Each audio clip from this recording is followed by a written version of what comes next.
CPIയുടെ നിലപാട് എന്നും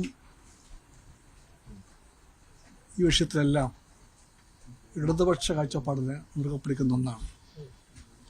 ആ കാഴ്ചപ്പാട് അചഞ്ചലമായി സ്ത്രീപക്ഷത്തായിരിക്കും. സിനിമ അടക്കമുള്ള എല്ലാ രംഗങ്ങളിലും സ്ത്രീകളുടെ അവകാശങ്ങൾക്ക് വേണ്ടിയാണ് ഇടതുപക്ഷം നിലകൊള്ളുന്നത്.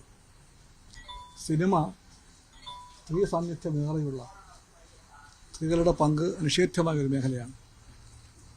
മലയാള സിനിമയുടെ മഹത്വത്തിൻ്റെ പുറകിൽ എല്ലാ തുറകളിലെയും അഭിനയം, സംവിധാനം, സാങ്കേതിക രംഗം തുടങ്ങിയ എല്ലാ രംഗങ്ങളിലും മികവ് തെളിയിച്ച സ്ത്രീകളുടെ ചരിത്രമാണ് മലയാള സിനിമയ്ക്ക്. അപ്പോൾ സ്ത്രീകളെ അവഗണിച്ചുകൊണ്ടോ ഒഴിവാക്കിയിട്ടോ ഒരു മലയാള സിനിമയില്ല. ആ സ്ത്രീകളുടെ സമസ്ത അവകാശങ്ങളും വ്യക്തിത്വം, സ്വാതന്ത്ര്യം, സുരക്ഷിതത്വം ഇതെല്ലാം സംരക്ഷിക്കാൻ വേണ്ടിയാണ് ഇടതുപക്ഷം നിലകൊള്ളുന്നത്. ആ കാഴ്ചപ്പാട് CPIക്കുണ്ട്. ആ കാഴ്ചപ്പാടാണ് ഇടതുപക്ഷ കാഴ്ചപ്പാട്. അതുകൊണ്ടാണ് ഗവൺമെൻറ് ഹേമ കമ്മിറ്റിയെ നിയോഗിച്ചത്. ഇന്ത്യയിൽ തന്നെ ആദ്യമായിട്ടാണ് ഒരു സംസ്ഥാന ഗവൺമെൻറ് സ്ത്രീകളുടെ പ്രശ്നങ്ങൾ ശ്രദ്ധയിൽപ്പെട്ടപ്പോൾ ഒരു ഉന്നതാധികാര കമ്മിറ്റിയെ വെച്ചത്. ആ കമ്മിറ്റി റിപ്പോർട്ട് വന്നു. ഇപ്പോൾ കേരളത്തിലെ ഗവൺമെൻറ് ഒരു സംഘത്തെ നിയോഗിച്ചിട്ടുണ്ട്, അന്വേഷണ സംഘത്തെ നിയോഗിച്ചിട്ടുണ്ട്. ആ അന്വേഷണ സംഘത്തിൽ സ്ത്രീകൾക്ക് മതിയായ പ്രാതിനിധ്യമാണെന്ന ശരിയായ ആവശ്യം ശരിയായി തന്നെ LDF ഗവൺമെൻറ് ഉൾക്കൊണ്ടിട്ടുണ്ട്. ഇപ്പോൾ നിശ്ചയിക്കപ്പെട്ട പോലീസിൻ്റെ അന്വേഷണ സമിതിയിൽ 1 അല്ല 2 അല്ല 3 അല്ല 4 സ്ത്രീകൾ, ഉന്നതരായ ഉദ്യോഗസ്ഥകളായ സ്ത്രീകൾ അംഗങ്ങളാണ്. ഇതിൻ്റെ എല്ലാം അർത്ഥം ഈ ഗവൺമെൻറ്റിൻ്റെ പക്ഷപാതിത്വമാണ്. ആ പക്ഷപാതിത്വത്തിൻ്റെ പുറകിൽ ഉള്ളത് ഇടതുപക്ഷത്തിൻ്റെ ശരിയായ നേരായ കാഴ്ചപ്പാടാണെന്ന് അഭിമാനപൂർവ്വം പറയാൻ ഞാൻ ആഗ്രഹിക്കുന്നു. അങ്ങ് മുഖ്യമന്ത്രിയുമായി എന്തെങ്കിലും ആശയവിനിമയം, അതായത് രഞ്ജിത്തിന്റെ രാജിക്ക് മുമ്പ്? അല്ല, അതൊന്നും ഒരു ഇതുപോലെ പറയേണ്ട കാര്യമല്ല. മുഖ്യമന്ത്രിയും CPIയും തമ്മിൽ, CPMും CPIയും തമ്മിൽ സംഭാഷണങ്ങളും ചർച്ചകളും എത്രയോ ഉണ്ടായിട്ടുണ്ട്. അതെല്ലാം ഞങ്ങളിങ്ങനെ വന്ന് നിങ്ങൾ അറിയിക്കേണ്ട ഒരു കാര്യമില്ല, ഒരു ആവശ്യമില്ല. ആരോപണങ്ങൾ പുതുതായിട്ട് വന്നുകൊണ്ടിരിക്കുകയാണ്. മുകേഷ് MLAക്കെതിരെ വളരെ ഗുരുതരമായ ആരോപണം വന്നിട്ടുണ്ട്. ഇക്കാര്യത്തിൽ മുഖം നോക്കാതെ നടപടിയെടുക്കും എന്നാണ് മുഖ്യമന്ത്രി പറഞ്ഞിരുന്നത്. അങ്ങനെയാണെങ്കിൽ ഒരു ജനപ്രതിനിധി, ഇടത് ജനപ്രതിനിധി, അത് മുകേഷിന്റെ ഇന്നലെ വന്ന ന്യായീകരണമാണെങ്കിൽ അത് CPM ആയതുകൊണ്ട് ആക്രമിക്കപ്പെടുന്നു എന്നുള്ളതാണ്. ഒരു സ്ത്രീയാണ് ഇന്ന് വീണ്ടും ആരോപണം ഉന്നയിച്ചത്. എന്ത് പറയുന്നു?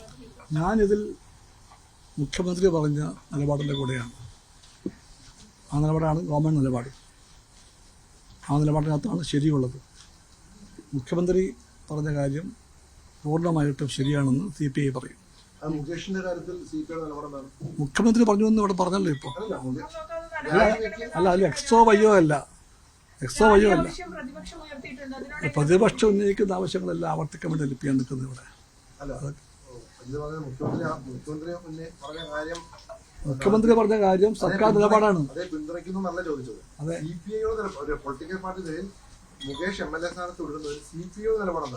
അതേപ്പറ്റി ചർച്ച കൂടാതെ പറയാൻ പറ്റില്ല. ഇപ്പോൾ ഒരു കോൺക്ലേവിന്റെ കാര്യം പറയുന്നുണ്ട്. അതിൽ WCC ഉന്നയിക്കുന്ന ഒരു കാര്യം ഇരയെയും വേട്ടക്കാരനെയും ഒരുമിച്ചിരുത്തി എങ്ങനെയാണ് ചർച്ച ചെയ്യുന്നത് എന്നതാണ്. ഞങ്ങൾക്ക് as a political party women collective in സിനിമയെപ്പറ്റി തികഞ്ഞ ആദരവുണ്ട്, തികഞ്ഞ മതിപ്പുണ്ട്. ആ സ്ത്രീ കൂട്ടായ്മയാണ് മലയാള സിനിമയിലെ ശരിയായ ദിശയിലുള്ള ഈ പുതിയ മാറ്റങ്ങൾക്കും മുന്നേറ്റങ്ങൾക്കും വഴിവെച്ചത് എന്ന് ഞങ്ങൾ ചൂണ്ടിക്കണക്കിൽ ആഗ്രഹിക്കുന്നു. അതുകൊണ്ട് അസാമാന്യമായിട്ടുള്ള ദൂരക്കാഴ്ചയോടുകൂടി, വ്യക്തിത്വത്തോടുകൂടി ആ സ്ത്രീ കൂട്ടായ്മ ഉയർത്തിപ്പിടിച്ച പല ആശയങ്ങളെയും അവഗണിക്കാനാകാത്തത് കൊണ്ട് തന്നെയാണ് കേരള സമൂഹം പിന്തുണച്ചിട്ടുള്ളത്. ആ സ്ത്രീ കൂട്ടായ്മയുടെ നിലപാട് ശരിയാണ്. ഈ കോൺക്ലേവ് എന്ന ആശയം തെറ്റൊന്നുമല്ല, ആശയം തെറ്റല്ല. പക്ഷെ നവംബർ മാസം വരെ അത് കാത്തിരിക്കണമെന്ന കാര്യം ഗവൺമെൻറ് ഗൗരവമായി ചിന്തിക്കണം. കാരണം നവംബർ ഇത് ഓഗസ്റ്റിൻ്റെ അവസാന ദിവസങ്ങളാണ്. ഇനി സെപ്റ്റംബറും ഒക്ടോബറും കഴിഞ്ഞ് നവംബർ വരെയുള്ളൊരു കാത്തിരിപ്പിൻ്റെ യുക്തിയെപ്പറ്റി സിനിമാ രംഗത്തുനിന്നുള്ള ചോദ്യങ്ങൾ തീർച്ചയായിട്ടും ഉയർന്നു വരുന്നുണ്ട്. ആ ചോദ്യങ്ങളെ ഗവൺമെൻറ് ഗൗരവപൂർവ്വം കാണുമെന്നാണ് എൻ്റെ വിശ്വാസം. ഹേമ കമ്മിറ്റി ആരോപണ പരാതിയിൽ എം മുകേഷിനെതിരെ കേസെടുത്താൽ MLA സ്ഥാനത്ത് തുടരുന്നത് ധാർമ്മികമായി ശരിയാണോ? CPIയുടെ നിലപാട് അത്തരം വിഷയങ്ങളൊക്കെ നമുക്കത് വരുമാലോചിക്കാം. ഹേമ കമ്മിറ്റി റിപ്പോർട്ടിൽ ക്ലാരിറ്റിയൊക്കെ ഉണ്ട്. CPI ക്ലാരിറ്റി ഉണ്ട്, ക്ലാരിറ്റി നോക്കില്ല. അല്ലല്ല അങ്ങനല്ല. MLA സ്ഥാനത്ത് പറഞ്ഞല്ലോ, അതിനെപ്പറ്റി ചർച്ച കൂടാതെ CPIക്ക് പറയാൻ പറ്റില്ല. എന്തുകൊണ്ടാണ് FIR എടുക്കാൻ വൈകുന്നതെന്നാണ്. കാരണം ഹേമ കമ്മിറ്റി റിപ്പോർട്ടിൽ പോക്സോ കേസുകൾ എടുക്കാനുള്ള സാഹചര്യം പോലും ഉണ്ടെന്ന് പറയുന്നു. ഗ്രേവ് ക്രൈമാണ്, കൊഗ്നിസബിൾ ഒഫൻസ് ആണ്. എന്നിട്ടും എന്തുകൊണ്ട് FIRലേക്ക് പോകുന്നില്ല? ഒരു ഒഫൻസ് കോഗ്നിസബിൾ ആണെങ്കിൽ ആ ഒഫൻസിൽ എടുക്കേണ്ട നിലപാടിനെ പറ്റിയുള്ള വ്യക്തത ഗവൺമെന്റിനുണ്ട്. ഗവൺമെന്റ് വേഗത ചെയ്യുന്നത്.